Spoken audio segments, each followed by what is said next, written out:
लोकसभा चुनावों का बिगुल बज चुका है और जल्द ही तारीखों की घोषणा होने वाली है। ऐसे में कई दावेदार हैं जो अपनी दावेदारी जता रहे हैं और जालोर सिरोही लोकसभा क्षेत्र से अपनी उम्मीदवारी पेश कर रहे हैं। ऐसे में आज मेरे साथ एक शख्स हैं जो पैसे से सीए हैं और आरडी चौधरी नाम से हैं। आज हमारे आरडी साहब, आपका हमारे स्टूडियो में स्वागत है। धन्यवाद। लोकसभा चुनाव नज़दीक है और आप भी तैयारियां करें, तो एक बार हमारे दर्शकों को आपका परिचय हो जाए। आप कहां से हैं, क्या परिचय है आपका, एक बार दर्शकों से रूबरू हो जाए। मैं एक सर्वसामान्य किसान परिवार से, गांव सीकवाड़ा से, मेरा नाम आरडी चौधरी है। वर्तमान में मैं चार्टर्ड अकाउंटेंट का पेशा कर रहा हूं। मेरी स्वयं की ऑफिस भीनमाल, अहमदाबाद, मुंबई और दिल्ली में स्थित है। देखिए आरडी साहब, चुनाव एकदम नज़दीक है और आप भी इस चुनावों को देखते हुए लोकसभा जालोर सिरोही जो क्षेत्र है उनसे दावेदारी कर रहे हैं, तो आप राजनीति में कब से हैं और राजनीति में आने का क्या रीजन रहा, क्या कारण रहा कि आप इस क्षेत्र में लोकसभा सीट से दावेदारी कर रहे हैं? मैं एक्चुअली श्री चंपालाल जी मुनोद जो जिलाध्यक्ष हुआ करते थे सन 1985 में, उनके मार्गदर्शन में और आरएसएस और उस समय जनसंघ था, उनके मार्गदर्शन में हम लोगों ने प्रेरणा मिली और उनको मुझे पार्टी के साथ जोड़ा और उस समय से मैं कंटिन्यू सतत मतलब पार्टी के लिए काम कर रहा हूं और सक्रिय हूं। उसके बाद में एमपी के श्री गैनाराम जी के इलेक्शन हुए, उस समय हमने पूरा अथक प्रयास उस समय किया। पारसाराम जी उनके सामने थे, केवल उस समय कांग्रेस की लहर थी, उसके बावजूद भी हम 6,800 वोटों से हारे और उसके बाद कंटिन्यू जितने भी इलेक्शन रहे उसमें हमारी पृष्ठभूमिका रही। और जहाँ तक राजनीति का सवाल है, मेरे पिताजी भी सरपंच रहे, मेरे दादाजी भी सरपंच रहे। उसके बाद मेरी धर्मपत्नी ने जिला पंचायत समिति के और जिला सदस्य और पंचायत समिति सदस्य के भी चुनाव लड़े। देखिए, अब तो पूरा देश है वो राममय हो गया और आप तो भाजपा से जुड़े हुए हैं, तो राह एक और आसान हो जाती है। हाल ही में 22 जनवरी को राम मंदिर की प्रतिष्ठा हुई। आप इस प्रतिष्ठा को और चुनावों को किस प्रकार देखते हैं? हाँ, ये बहुत अच्छा सवाल आपने किया, क्योंकि आप पीछे का इतिहास देखेंगे तो किसी समय भारतीय जनता पार्टी के साथ की 2 सीटें थी जो इसी संकल्प के साथ में 85 सीटों पे जाके पहुँचे और वास्तव में ये एक देश का बहुत बड़ा मुद्दा था जो 500 सालों से पेंडिंग था। भारतीय जनता पार्टी ने इस मुद्दे को हल किया है, तो इसका एक पार्टी को एक अपना फ़ायदा तो ज़रूर मिलेगा ही, जो हमारे सामने इसका इतिहास है। और वास्तव में देखा जाए तो पीछे की सरकार इस मुद्दे को हल नहीं करना चाहती थी और इन्होंने कर्तव्य निष्ठा से इस मुद्दे को हल किया है, तो उसका फ़ायदा ज़रूर जनता पार्टी को ज़रूर फ़ायदा पहुंचाएगी। देखिए, जालोर और सिरोही की बात करें तो यहाँ कई मुद्दे हैं जिन पर लंबे समय से डिबेट होती रही, चर्चाएं होती रही, लेकिन उनका समाधान नहीं हुआ। आपको यदि पार्टी मौका देती है तो आप जालोर सिरोही के लिए अहम मुद्दे क्या रहेंगे, किन मुद्दों को लेकर आप काम करेंगे? मैं, जहाँ तक मुद्दों का सवाल है, जालोर और सिरोही ये दोनों एक हमारे बैकवर्ड है। वैसे सिरोही को तो backward zone education point of view से complete backward zone, black zone declare किया हुआ है और यहाँ पे 75% जालोर की और 80% सिरोही की जनता किसान खेती पे निर्भर है और जो उनकी मेन समस्या है खेती से संबंधित, वो समस्याओं का निराकरण नहीं हो रहा है। पीने के पानी की समस्या है, रोड और इंफ्रास्ट्रक्चर नहीं है, इलेक्ट्रिसिटी के प्रॉब्लम्स है। लोग उसका अपने आप अपने तरीके से कुछ हल निकाल रहे हैं, जैसे कि पानी का समस्या है तो एक तालावड़ी बना के रात को लाइटें चला के दिन में उसका पिला रहे हैं, लेकिन अभी उसका जो एक राजनीति सही ढंग से प्रशासनिक ढंग से उसका निराकरण नहीं हो रहा है इन चीज़ों का। मेडिकल की एक बहुत बड़ी समस्या है, एजुकेशन, उच्च स्तर का एजुकेशन नहीं है। आज सरकार की स्कीमें बहुत है स्किल्स डेवलपमेंट की, लेकिन उसके बावजूद भी ये दोनों डिस्ट्रिक्ट को जो लाभ मिलना चाहिए वास्तव में उतना लाभ उन्हें मिला नहीं है। और वैसे देखा जाए तो हमारी यहाँ की जो जनता है, आप देखेंगे तो जीडीपी में बहुत बड़ा उनका योगदान है। यहाँ से आप हर गांव में देखोगे तो 100-200 लोग बाहर काम कर रहे हैं, तो हमारे लोग इतने मेहनती हैं जो बाहर जाके भी इतनी जीडीपी में योगदान दे सकते हैं। तो यदि उसका सही ढंग से प्रशासनिक ढंग से यहाँ पे उसका उपयोग किया जाए तो हम बहुत आगे आ सकते हैं। देखिए, अहम मुद्दा यह है सड़कों का। सड़कों की बात करें तो जालोर जिले की कोई भी सड़क सही नहीं है, पूरी सड़कें खराब है। और नेशनल हाईवे की एक कमी है। भिनमाल जालोर से होते हुए जो रोहट वाला उसको सांसौर से जोड़ा जाए तो यहाँ जालोर और भिनमाल को इसका फायदा हो सकता है और भिनमाल का भी विकास हो सकता है। इसके लिए क्या प्रयास रहेंगे? देखो, सरकार की कोई भी स्कीम बनती है, ऐसा कहा जाता है कि बिना मांगे तो अपनी माँ भी अपने बच्चे को दूध नहीं पिलाती है। तो जो भी यहाँ की जो समस्या हैं उनको सही ढंग से आगे तक उनको ले जाना पड़ता है, उनका ड्राफ्ट तैयार करके उनको पेश किया जाता है, तब उनकी एक सही ढंग से मंजूरी मिलती है।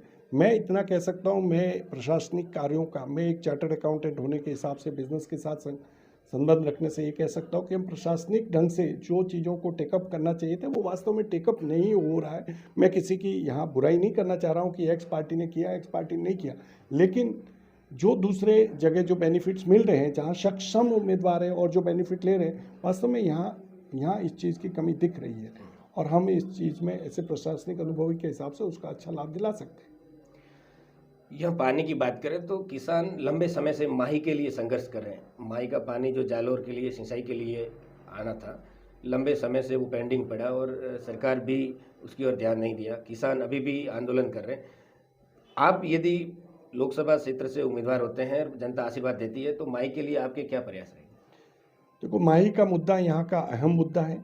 जैसे मैंने बताया, आज 75 से 80% किसान खेती पे निर्भर है और उनकी मेन ज़रूरत पानी है। पानी यदि है तो स्वर्ग है। आज हम लोग, हमारी बात करें कि आज हम लोग जब खेती करते थे, आज से 80 के टाइम में जब 30-40 फुट पे पानी थे, आज हमारे पास पानी ही नहीं है।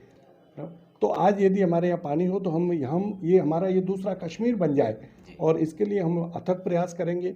बजट सेंट्रल और स्टेट से रिक्वायर्ड बजट एलोकेशन के लिए हम पूरा जुम्बेश करेंगे और इसके लिए हम पूरा सहयोग करेंगे। कई बातों में यहाँ के जो अपने युवा हैं उनको रोजगार के मामले में बाहर जाना पड़ता है। ज़्यादातर युवा हैं वो प्रवासी हैं। तो जैसे आपको मौका मिलता है तो रोजगार के अवसर उपलब्ध हो, स्थानीय युवाओं को यहाँ का फ़ायदा मिले। और रही बात, जैसे प्रवास में जाते हैं तो यहाँ से लंबी दूरी की ट्रेनें भी नहीं हैं, उसके लिए भी लंबा संघर्ष चला था। वास्तव में ये जो ट्रेन वाला मुद्दा आपने कहा, इंडस्ट्री वाला मुद्दा कहा, ये दोनों मुद्दे बहुत अहम मुद्दे हैं यहाँ के।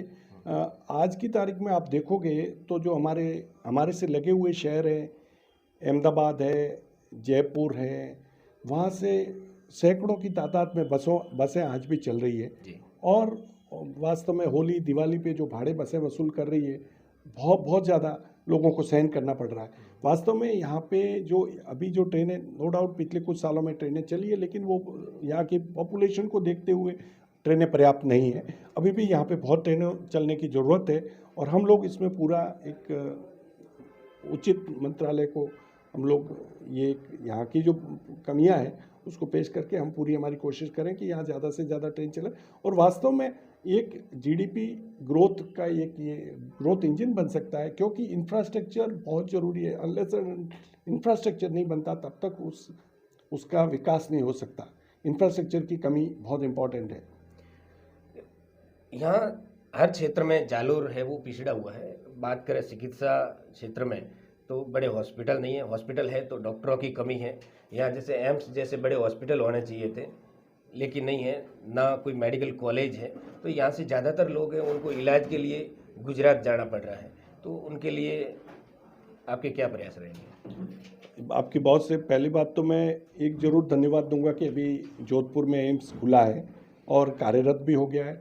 चलो अच्छी बात है, यहाँ से कुछ लोग लेकिन यहाँ की जो पूरी पॉपुलेशन है, आज यहाँ से सटे हुए जो एरिए हैं वो गुजरात जा रहे हैं और ज़्यादा से ज़्यादा अच्छी बात यह है कि गुजरात के साथ हमारे अच्छे रिश्ते हैं और वो लोग आज सिविल हॉस्पिटल में भी हमारे यहाँ के जो मेडिकल फैसिलिटी है वो प्रोवाइड कर रहे हैं। लेकिन यहाँ वास्तव में मेडिकल फैसिलिटी की यहाँ बहुत बड़ी ज़रूरत है और बैकवर्ड एरिया होने के हिसाब से यहाँ एक एम्स की, वास्तव में यहाँ एम्स की ज़रूरत है, जो इस एरिया में एम्स होना ही चाहिए। अब बात करें कि आप किन मुद्दों को प्राथमिकता देंगे।